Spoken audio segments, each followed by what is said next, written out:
All right, everyone, Hudson, we're gonna run through and we're gonna take this Z6III and we're gonna set up its user modes, U1, U2, U3 on the user mode dial. I'm gonna show you how to save your basic settings into those modes and then tweak them for different shooting situations. And you may not be the same as me, but I hope it's illustrative for you.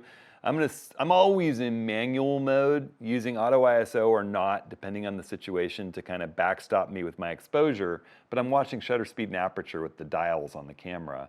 I use that ubiquitously. But we're gonna go ahead and tweak that from my basic settings, and I went through that long video with all the menu options and setup. That's linked right here. You can run back and run through all of the menus with me and see how I set them up and learn why I do what I do and how you might want to change it for yourself. We're going to save those into each user mode, and then we're going to tweak those. And the way I set up my user modes are for action in user 3, because it's a single click away from manual if there suddenly is action that I want to shoot. User 2 is for landscape, so it's 2 clicks away from my normal mode of M. And then night work. So both of those are tripod mounted and more precise and more deliberative and slow. So we'll do action first, all right? All right, so we're gonna jump in and we're gonna set up these user modes. And the first thing I'm gonna do to set those up is I wanna run back into my setup menu. I'm gonna go down to go to the top because I was at the bottom of it when we left off doing the full setup guide. And right up near the top is this Save User Settings, all right? And what I want to do is go in here and I want to save my user settings. I'm not going to do it because I've already done it, and it would actually mess up what I'm about to do because mine are already done. But our basic settings, once we've run through and adjusted the camera how we want in our normal knock-around mode, all those menus and everything, we're going to save it to U1. We're going to save it to U2. And we're going to save it to U3. All right? When you confirm, it's going to overwrite whatever was in those. By default, I think it's nothing, or the stock settings, and it's going to put all of those menu settings that you have for your knock-around mode into each of those user modes on the dial. So all you have to do is click to go into it. And for me, you know, I'm using manual, as I said, with auto ISO as a backstop for exposure and everything. That way I can control shutter speed and aperture to my own needs and creative uses with those two dials all the time, all right? And ISO, if I'm shooting action in my knock-around mode where I'm maybe shooting into changing light and things, is set, but when I go into a tripod mode like night photography or landscape photography or still life or architecture, I'm going to turn that auto ISO setting off, all right? So basically, in our user 3 mode, we're really going to set up for action, for moving subjects. And it's still going to be in manual mode though. So we've copied all 3 of these settings using our manual mode settings. You're going to be in manual mode if you're like me and like to use manual mode. Now you can choose to be in aperture priority when you save those settings if you prefer aperture priority, or shutter priority for action if you prefer shutter priority, but I like manual for everything these days, all right? So when you save these settings, whatever mode you happen to be on the dial is locked in too. And it's really important to make that choice right now because you'll have to go back and redo a lot of things if you want to choose a new mode. It's one thing I wish Nikon would do, would be let you update the mode that you're in without rewriting all the settings. You'll see what I mean once you've used this system for a while. But for me, it's easy because I use manual for everything. So I'm in manual mode when I do each of these saves. I save to user 1. That's the most important thing, what mode you're in on the dial when you do this, all right? So we're going to set up user 3 first, and what I'm going to do is flip into user 3. And right now, for you guys, it would be the same as if you were in one of the shooting modes like aperture priority or shutter priority or program mode or manual mode, because you just stored that in there. The only thing that's getting tagged is what mode you were in. So that is a critical first choice. We're in manual. You can see I'm in manual mode user 3 up in the top left corner of my frame. It's telling me that.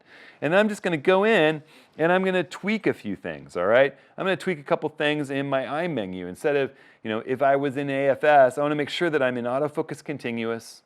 I want to make sure, for me, I like wide area focus mode, and I'm going to start off in auto subject detection.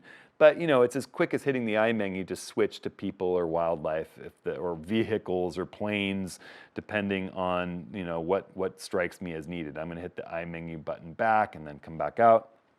All right. I want to jump into the custom settings menu, and I'm going to change some controls.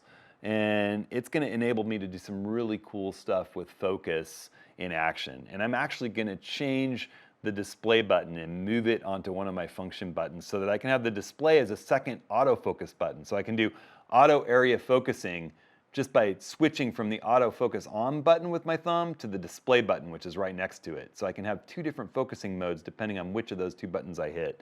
And I'm going to do that by going into the menu, going into the custom settings, going into the controls, and function 2, actually up in the controls since we have been going through them. You remembered where we were last. We're going to go up into function, custom controls for shooting, all right? And I'm going to change my display to be AF on plus auto area autofocus. So when I hold down the display, it's automatically just going to look all over the frame for whatever subject the camera thinks is the subject. And this is great for birds in flight or something racing towards you out of the frame that's difficult to pick up. The camera's going to be amazing if you're tracking a moving subject. It's something to test out and try. And it's nice, you have your preferred autofocus mode. For me in action scenarios, that's wide area so that I have a bigger target to pick my subject up with. And then we're able to hand either one off to 3D tracking all over the frame. I'm going to show you how to do that. Usually when we need to do this kind of thing, we're working with a longer lens, and that longer lens is going to have a lens function button on it. And that's where we already had it set up in our knockaround mode to be autofocus on plus 3D tracking. And if you've got a point picked up in auto area with your thumb on the display button, you can press the lens function button and automatically hand that off to a 3D tracking point that goes all over the frame. Or if you're in wide area and pick up a subject's eyes, let's say, and you've got it locked and you get the green box, you can press the lens function button and transfer it into a 3D point that tracks all over the frame outside that wide area box. That's called the hybrid handoff mode. Well, that's what I call it. I don't know the Nikon terms at that, but you can hand that tracked point from one autofocus area mode to another by pressing a button. So we've got, in my mode, wide area subject detection, your choice of subject detection, on the autofocus on button with the thumb. Auto area by moving your thumb to the left to the display button, and then whatever you have picked up and tracked with one of those two buttons, you can hand off on the lens to 3D tracking all over the frame with the press of the lens button. Pretty darn cool.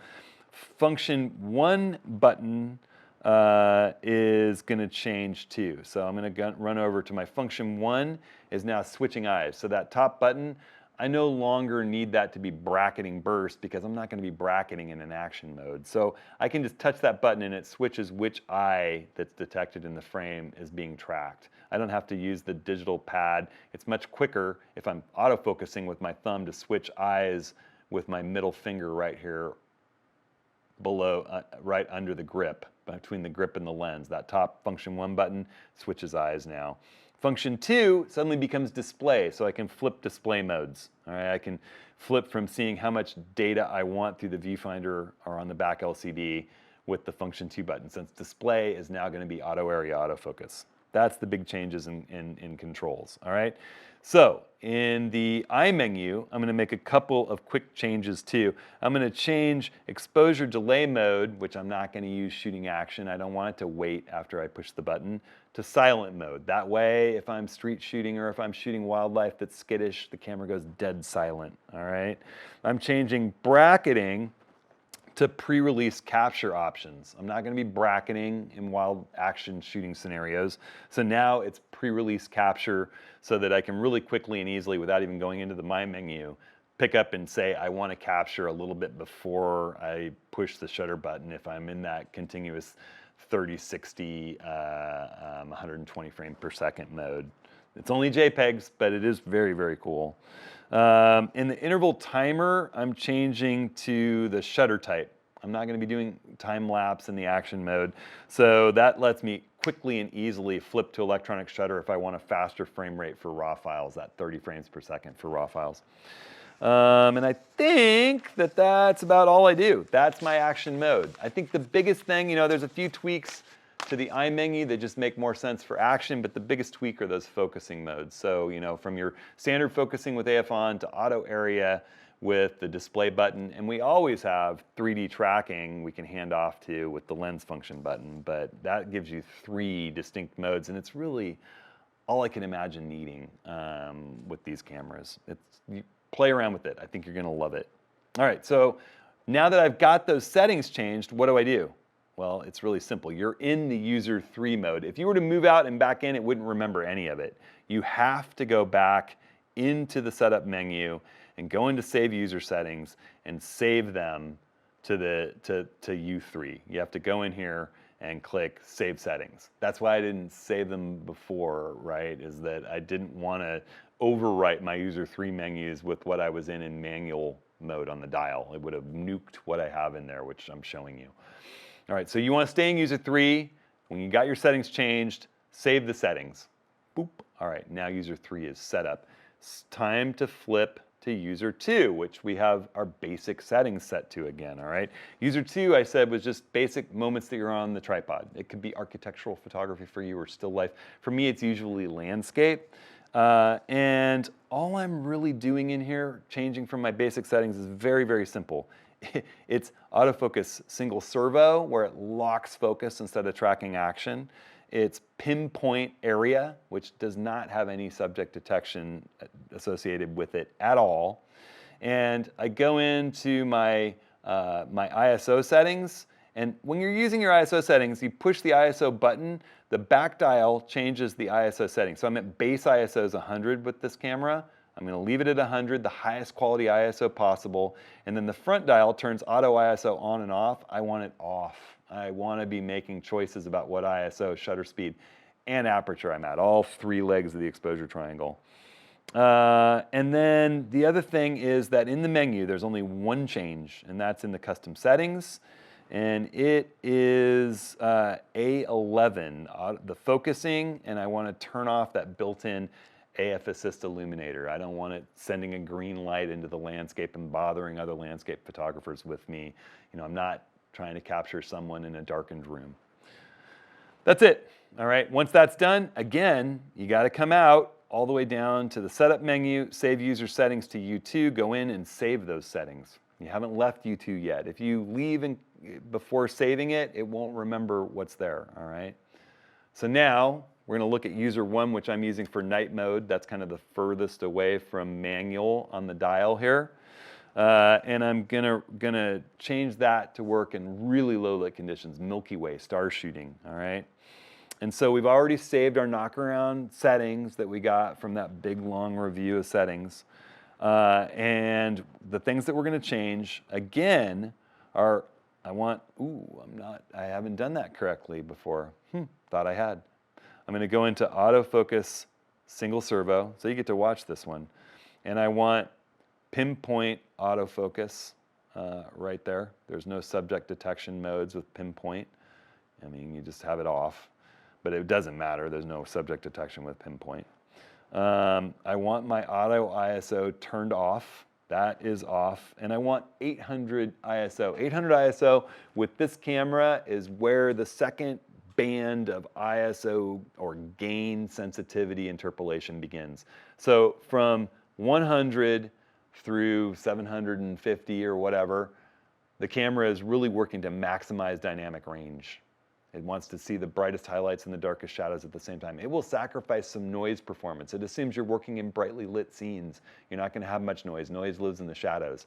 Then all of a sudden you get to 800 ISO and they boost the gain in a different way that maximizes noise reduction over dynamic range. If you're out shooting Milky Way, stars, night shooting, any bright highlights like stars or streetlights are simply specular highlights. It's okay that they kind of blow out. You don't need that dynamic range. What you need is noise performance.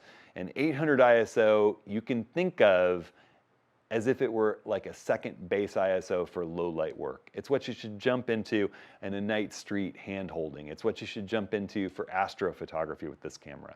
Z8, Z9's 500 ISO, ZF, Z6III are 800 ISO. That's your setting. So that's where I'm gonna go. No auto ISO, 800 ISO. I like my white balance to be set in Kelvin, and I want the temperature, I'm gonna go down to be about 3,700 Kelvin for Milky Way work. That's my general setting. If I was suddenly if this is really a night photography shooting mode for me. If I was working in the streets, it would be some different settings than this. I would be tweaking my generalized settings and just turning it to 800 ISO in my knockaround mode.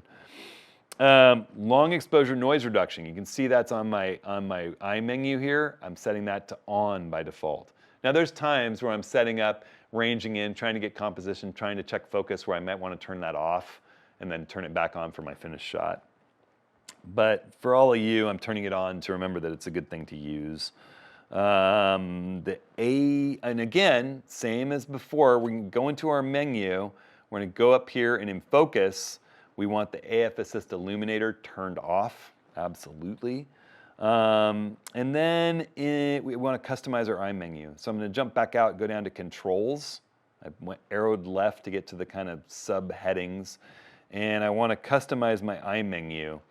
And I'm going to change what standard is bracketing to the warm color displays. So I can activate that warm color display by just hitting it. All right, and then I want the interval timer to go to silent mode in case I want it to be nice and quiet while I'm doing my night work. And then focus shift shooting is going to go to shutter type, so I can choose electronic or manual or auto. That's it. All right, those are the settings. So then once again, we're going to jump back out and we're going to go into our setup menu and we're going to save the user settings, and I'm going to save them along with you this time to U1, and we're done. Boom. All right. Now remember, save user settings is different than save and load settings. Save and load settings is camera wide. Save user settings is only for the user modes on the dial. You want to go in to save your settings, you're going to be in a completely different spot, all right? And I put that again in the My menu. It's right here, save and load settings. You're going to go in and you're going to save your menu settings to both memory cards. You can pull the primary card out, the CF Express card out, and it'll save it to the SD card. That backs up everything. Your user mode, dial settings, your menu settings, those are all menu settings. It saves everything in there, all right? So that's how I tweak mine to just with a turn of the dial, be ready for action, be ready for tripod shooting, or be ready for night shooting. So again, I'm going to share my menu settings, this saved file on the memory card with all of you. You can click right here to run over and download that from my store. It's a free download. You can also just run to my store, hudsonhenry.com, and look at the free downloads section. You'll find it there for the Z6III along with other cameras that I've done this for. I really hope that you'll run through and look through both the long video about what each menu option choice is, and this video before you do that, because otherwise your camera might not make as much sense to you once you upload my settings. Again, these are not some file that you can look at and see all the settings. It's just to load onto your memory card and load from this load and save settings menu. And there are instructions on how to do that on the page you'll download them from. It's laid out, 1, 2, 3, how to do it. Also, I'm gonna put this list of things that I have changed from default from the factory settings on this camera. The most important changes up on my website. You can click right here to go over to that, and there'll be a downloadable PDF if you want. You can download it off Dropbox from that website source. So, all right, everybody, I hope you enjoy this camera. It is fast and awesome. It's an incredible video camera. It's a very, very fast action camera. I mean, I never found a bottom to firing 30 frames a second raw files to a CF Express card, which is pretty darn incredible. So I hope that all of you that have this love it. If you have questions, hit me up in the comments or email me. I'm easy to get a hold of. I hope you're all out there staying safe, staying creative. And if you enjoyed this video, please subscribe, like, share. And check out the links that I put in this video's full description, or click over here to run to my website, hudsonhenry.com/ATS links to see all the gear that I use and recommend. All right, everybody, thanks so much.